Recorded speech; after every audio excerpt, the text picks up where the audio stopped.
Hello everyone, welcome back to this channel. If you're new here, this channel teaches you basic computer classes, that is Microsoft Office, career skills, amongst other basic computer skills. And this is to help you succeed in your school, work, and business.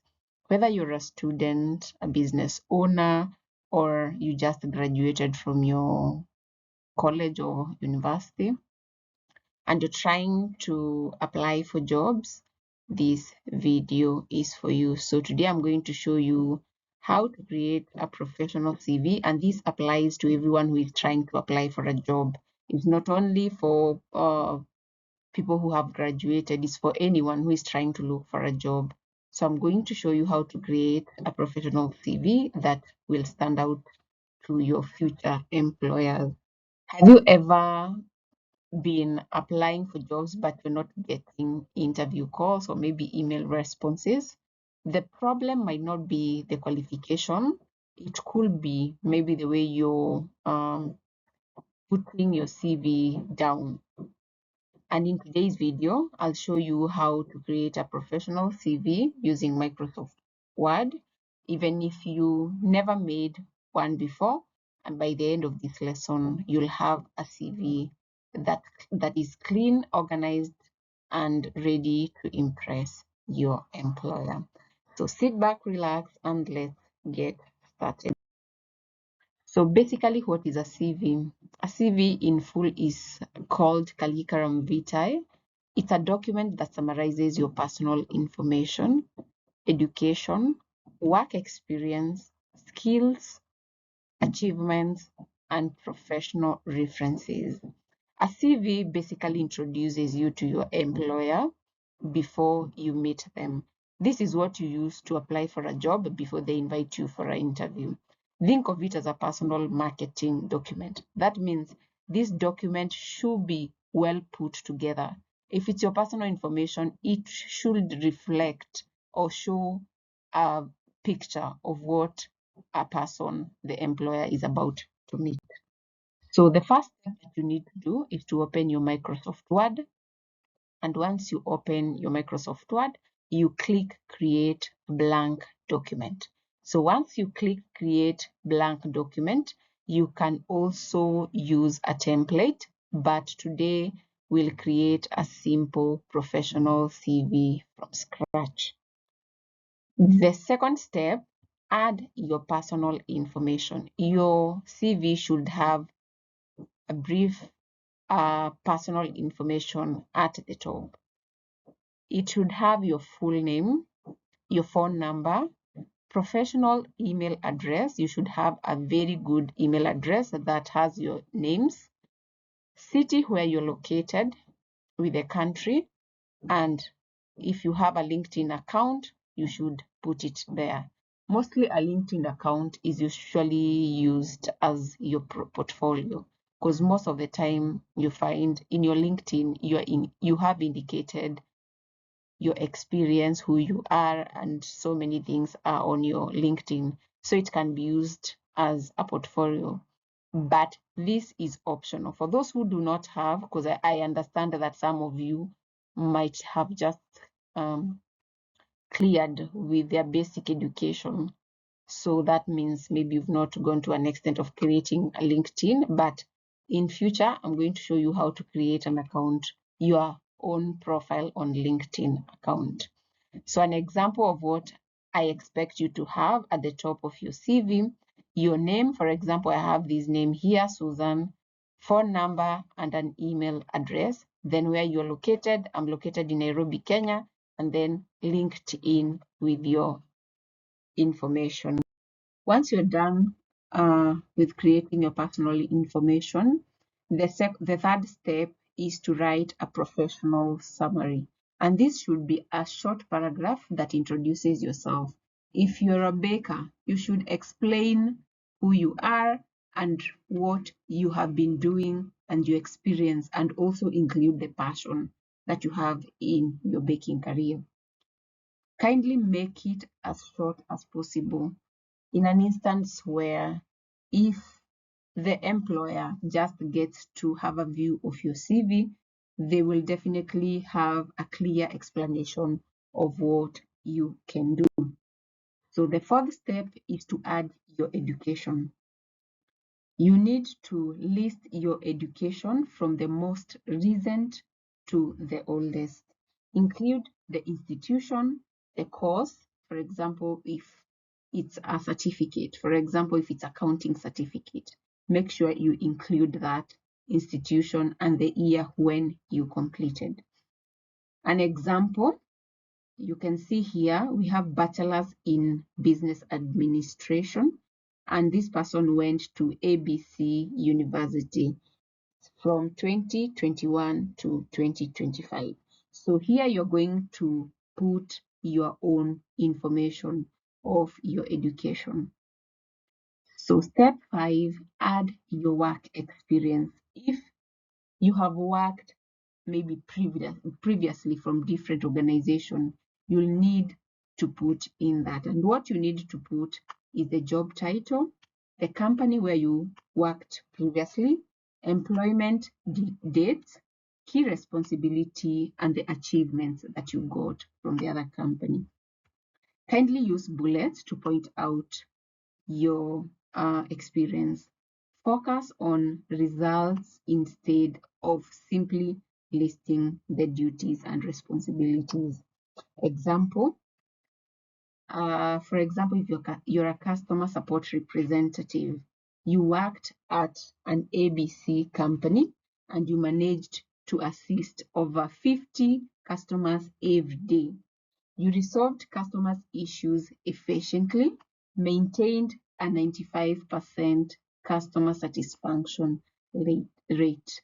This is a very impressive work experience. Once the employer sees this, and for example, they're looking for someone who wants to join the customer support team. Once they see this a very potential person to it. The next step is to add your skills. Make sure you include every skill that you have while creating your CV that aligns with the job that you are applying for. For these skills, this is a person trying to apply for a customer support representative. So you indicate that you know how to use Microsoft Word, Microsoft Excel, customer service. Those are skills that you have. You have a communication skills, problem solving, time management, teamwork, data entry, email management, and so on. Only include skills you genuinely possess, and they should align at least with the job that you're applying for, so that the person who will see the CV will at least see a picture of the person that they are looking for. The other step is to add your certification. Make sure you include all the certifications that you have. For example, if you have a Microsoft Office certificate, make sure you add that. Digital marketing certificate, include that in your listing. Customer service trainings, if you got a certificate, include that. Virtual assistant certificate, also make sure you include that while applying that job for customer support or any other job. Make sure you add all your certifications. The next step is to add your achievement. What did you achieve in your previous role where you are working?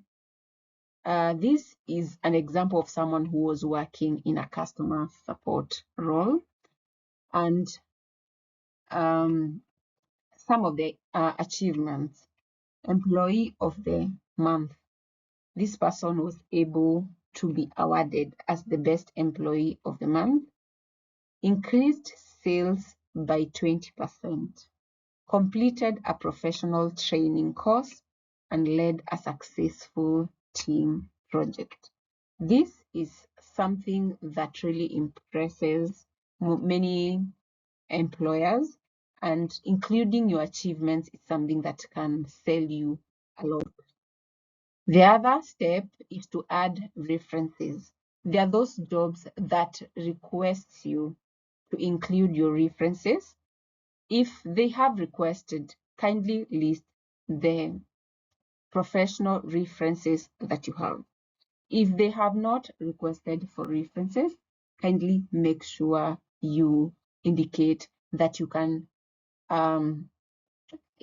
provide them upon request. For example, if they want to confirm if you work with different companies that you have included in a CV, just include that you will provide the references on request. The other step is to format your CV. Make sure you format your CV using the best formatting styles. A good CV should be easy to read, professional, 1 or 2 page. It should not be a stressing CV. When an employer or maybe a HR sees your CV, they just get exhausted. You should make it as brief as possible. Point out the main key points. Use a font type that is readable. For example, you can use Calibri or Times New Roman, or maybe what you feel is best for you. Make sure the font size is not below 11 for the body text. Bold your headings and consistent spacing. Then use bullets where you're supposed to. Avoid bright colors, decoration, formats, and unnecessary graphic unless you're applying for a creative role. Common CV mistakes. Spelling mistake. Make sure you counter check your CV before you submit. This is to check your spelling mistake. Using unprofessional email address. Please make sure you have a professional email that has your names. This is one of the things that disqualifies people. Some of these young people are trying to use very funny email names, and those are emails that you can't use even to apply for a job. Then the other thing is too many colors. Avoid too many colors. Long paragraphs, the employer or HR gets so exhausted when reading long paragraphs, so make them as short and brief as possible. False information. You should be able to verify the information you put in your CV so that when you are asked anything, you can always explain whatever you have put in your CV. False information is something that can disqualify you a lot. Poor formatting. Make sure, even if you don't know how to format, you can look for someone, or maybe look for a cyber. Someone can help you with the editing. Always proofread your CV before sending it to the employer. The last thing is to save your CV. So you must save your CV where you will be able to access it easily. So click Files, Save As, then name your CV professionally. For example, your name and the CV and the format type. Then save it both as in Word document and in PDF. And the reason why I'm saying you need to save it in both formats is because PDF prevents your formatting across devices. So if you share this CV in PDF, because that's what I would recommend. Whenever you're sharing your CV, kindly make sure that it is in PDF format so that it can't be edited even by mistake by the people you're sending the CV to. So a quick summary. Create a professional CV, add a personal information. That is the first thing that you need to do. A professional information is your own personal information. That is your name, your email, your phone number, and your LinkedIn profile, which is optional if you have it. Then write a professional summary. This is a brief introduction about yourself, what you do, what you're looking to, your passion, and so on. Include your education. This is to show the employer that you're qualified with what you're trying to apply the job for. Then list relevant skills, include your certifications, highlight achievements, add references if you have been asked to, then format neatly and save your document. Practical assignment, open a Microsoft Word and create your own CV using today's lesson. When you're done, check your spelling mistake, save it as a PDF, then review it to ensure it's clear and professional. So I'll be showing you practically how to create your CV in the next lesson. So if you relate to this kind of content, kindly consider subscribing, liking, and sharing to maybe your family members or anyone whom you think will be assisted by this kind of content. And see you in the next video.